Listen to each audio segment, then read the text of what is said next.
Hello everyone, आज की video में हम बात करेंगे intelligence bureau ministry of home affairs की तरफ से आए हुए रिक्रूटमेंट के बारे में, जिसमें हमारे सिक्योरिटी असिस्टेंट एग्जीक्यूटिव एग्जामिनेशन आया हुआ है 2025 में।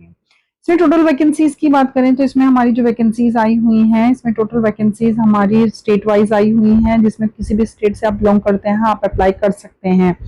4,987 वैकेंसीज आई हुई हैं। Vacancies reserve for ex serviceman will be allotted on the centralised basis without allocating them to particular and SIB which would allow them the ESM from the SIBX to complete again the vacancies. So description of post देख लेते हैं कि इसमें हमारी क्या classification है and कैसी कैसी पोस्ट आई हुई हैं।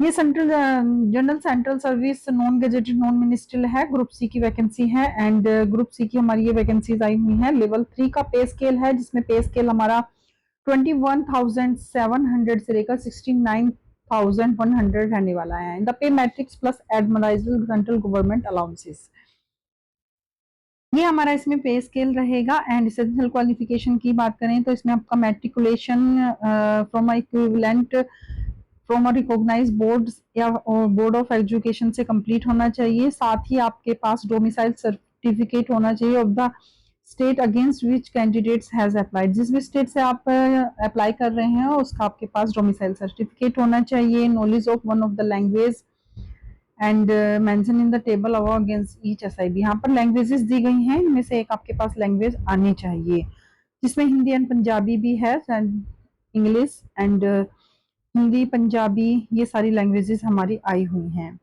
सो इनमें से आपके पास जिस स्टेट के लिए लैंग्वेज मेंशन किया है वो लैंग्वेज आपके पास आनी चाहिए।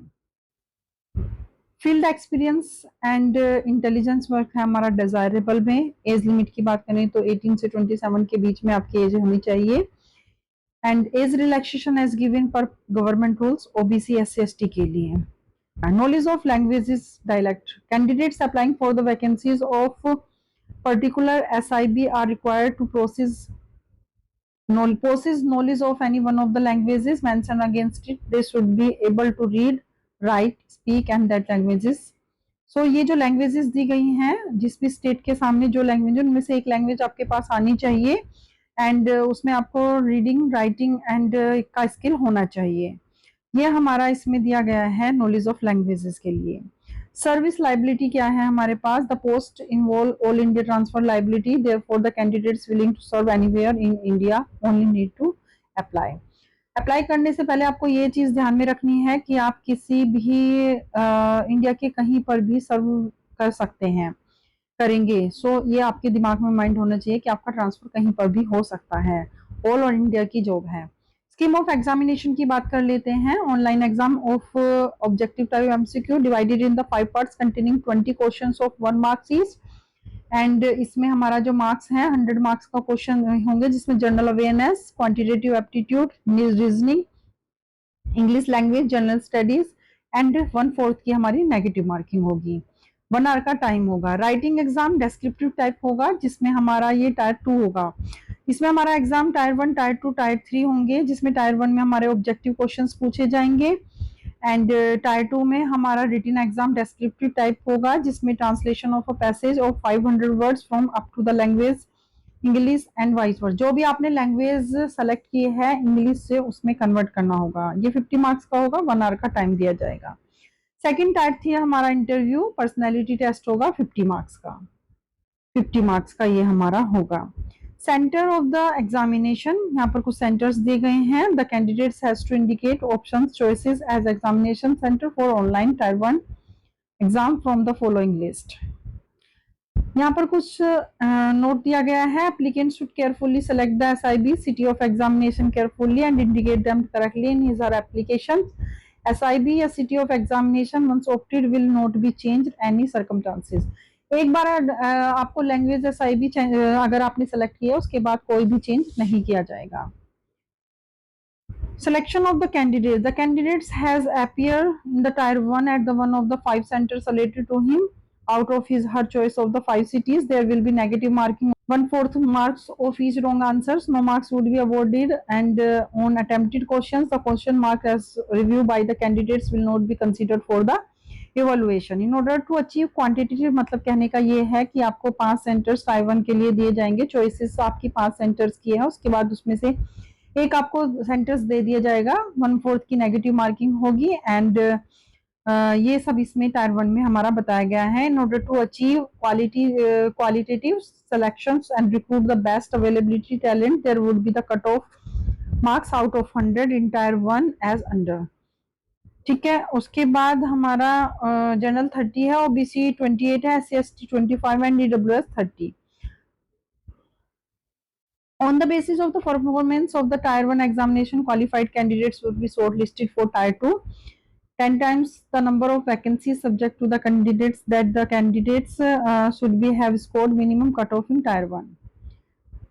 So इसके बाद टायर 1 टायर 2 होगा। Tyre 2 exam is qualifying in nature, the qualification marks is 20 out of 50, मतलब 50 मार्क्स में से आपको 20 लाने ही हैं। On the basis of their performance and normalisation of marks tier 1 the candidates would be shortlisted tier 3rd interview and times 5 times number of the vacancy select to the condition, जितनी vacancies हैं उसके 5 times आपको interview के लिए बुलाया जाएगा, उसमें से सब निकाल दिए जाएंगे और ओवरऑल हमारी जितनी वैकेंसीज हैं उनको सेलेक्ट कर लिया जाएगा।